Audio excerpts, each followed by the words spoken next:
بے مقصد بے فائدہ رکاوٹیں اور مری سے اتنا رش تھا کہ 1.25 گھنٹہ اس رش کو عبور کرتے ہوئے یہ حال، اور لینی ایک نہ دینی تو کچھ بھی نہیں، ہزاروں گاڑیاں بس سیدھی جائیں گی، ٹرن لیں گی، پھر سیدھی جائیں گی، درمیان میں ایک آڑ لگاتی ہے، کچھ پتہ نہیں کیا کرنا ہے کیا نہیں کرنا، یہ حال ہے۔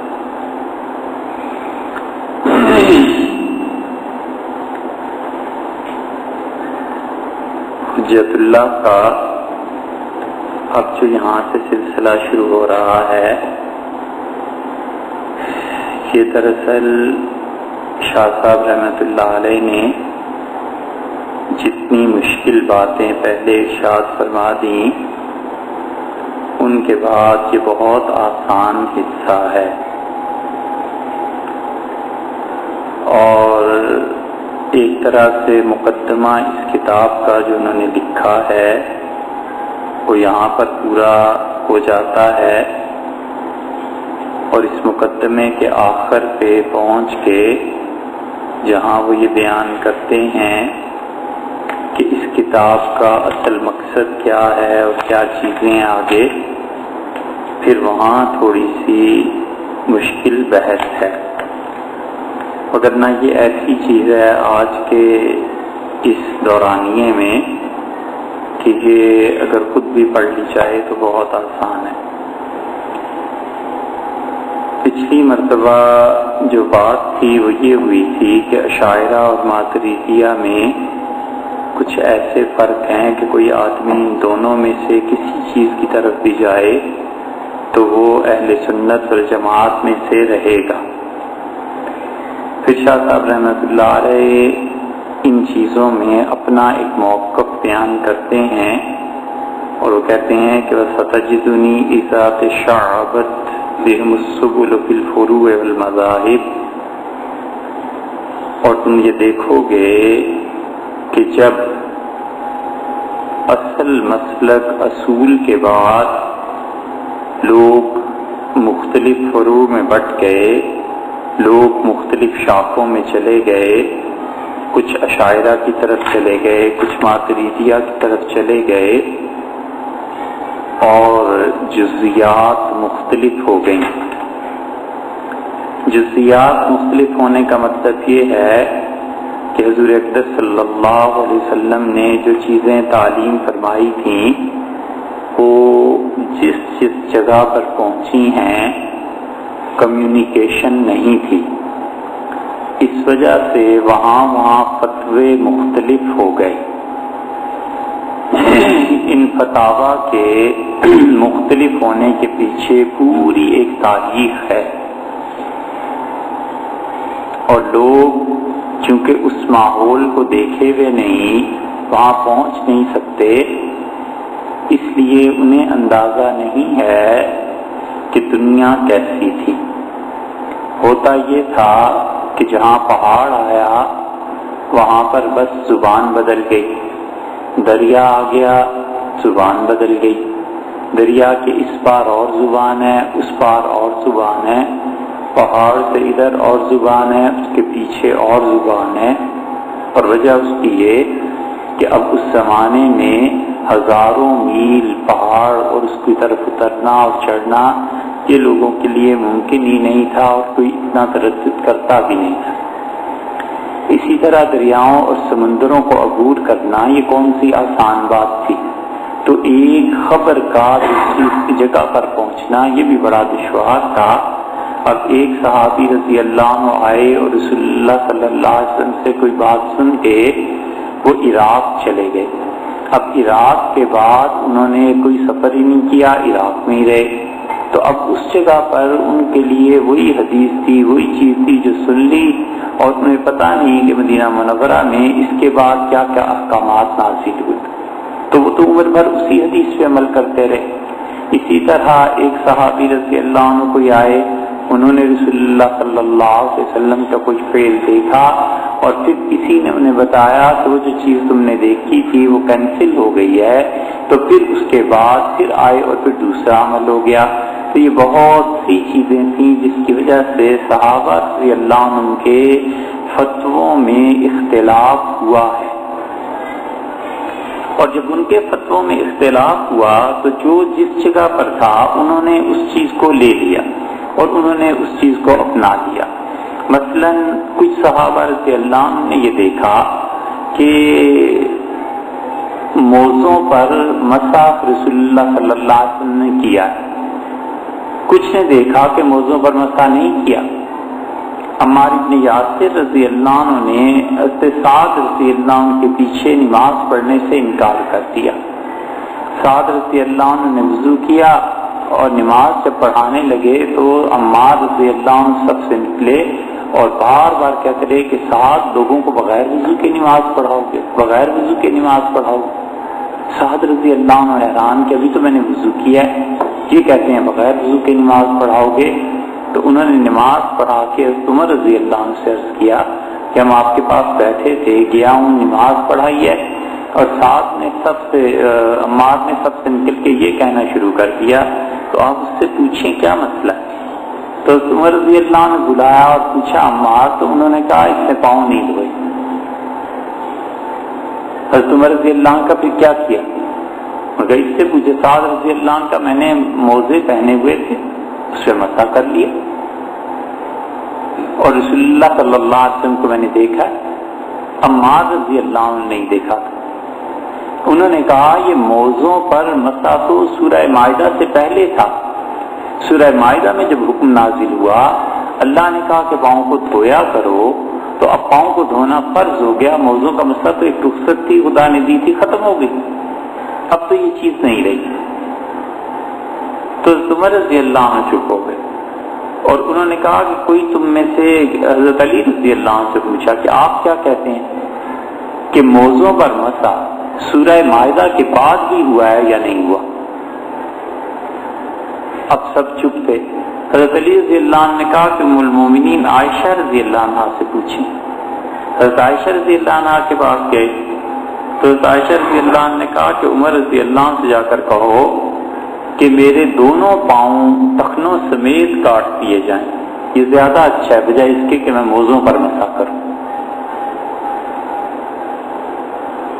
بعد میں عمر رضی اللہ عنہ تک واپس آ گئی، وہ سوچتے رہے، پھر فرمانے لگے کہ ایک خاتون کی گواہی پہ میں اس مسئلے کا کیسے حل کر سکتا ہوں؟ تم میں سے کوئی ہے جس نے رسول اللہ صلی اللہ علیہ وسلم کو دیکھا ہو موضوع پہ انہوں نے مسئلہ کیا ہے؟ تو 18 صحابہ کرام رضی اللہ عنہ نے گواہی دی، ان کا ہم سب نے دیکھا ہے، یہ تو کوئی ایسی بڑی بات نہیں ہے۔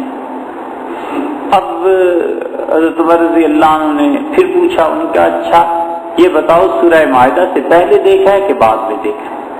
اتنے سچے لوگ تھے کہ بس اتنی بات کہتے تھے جتنی تھی، 18 کے 18 بیٹھ گئے۔ انہوں نے کہا جی یہ یاد نہیں، سورہ مائدہ کی نزول ہوا تھا نہیں ہوا تھا۔ آخر پہ دونوں طرف ہو گئے، کچھ لوگوں نے کام مسح کریں گے، کچھ نے کام نہیں کریں گے، وضو نہیں ہوتا۔ اب یہ اختلاف ہوا جب، تو عبداللہ ابن مسعود رضی اللہ عنہ کے شاگرد کہتے تھے کہ ہم نے ابن مسعود رضی اللہ عنہ کو دیکھا تھا کوفہ میں ہمیشہ مسح کرتے ہوئے، تو ہمیں جب یہ حدیث پہنچی تو ہم نے کہا یہ کیا بات ہو گئی؟ ام المومنین رضی اللہ عنہ نے اس لیے کہہ دیا کہ وہ بہت احتیاط کرتی تھی کہ موضوع پر مسح جو ہے یہ گویا کہ رخصت ہے، اور افضل یہ ہے کہ پاؤں دھوئے جائیں۔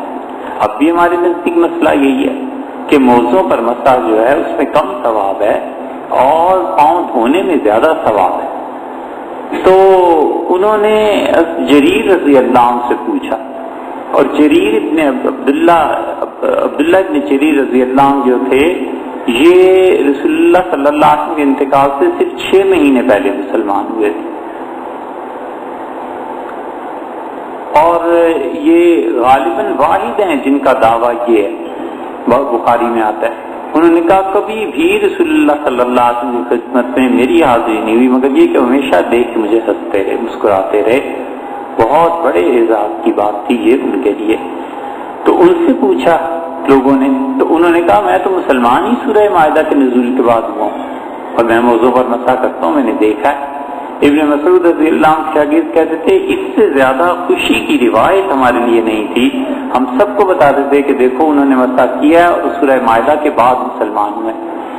اب یہاں پر دو ٹکڑے ہو گئے، کچھ حضرات نے کہا مسا کریں گے، کچھ نے کہا نہیں کریں گے۔ اب کچھ لوگ چلے گئے ہوں گے اپنے گھروں کو، انہوں نے وہاں جا کر فتویٰ کیا ہوگا کہ موضوع پہ مسا نہ چھوڑو، کچھ نے کہا کر لو، کچھ نے کہا رخصت ہے، کچھ نے کہا زیادہ اچھی بات کیا ہے کہ دھو لو۔ یہ ساری چیزیں تو بہت سے اسباب ہیں جن کی وجہ سے امت میں اختلاف جو صحابہ کرام رضی اللہ عنہ کے فتووں میں تھا اس کی بنیادی وجہ بہت سی ہیں۔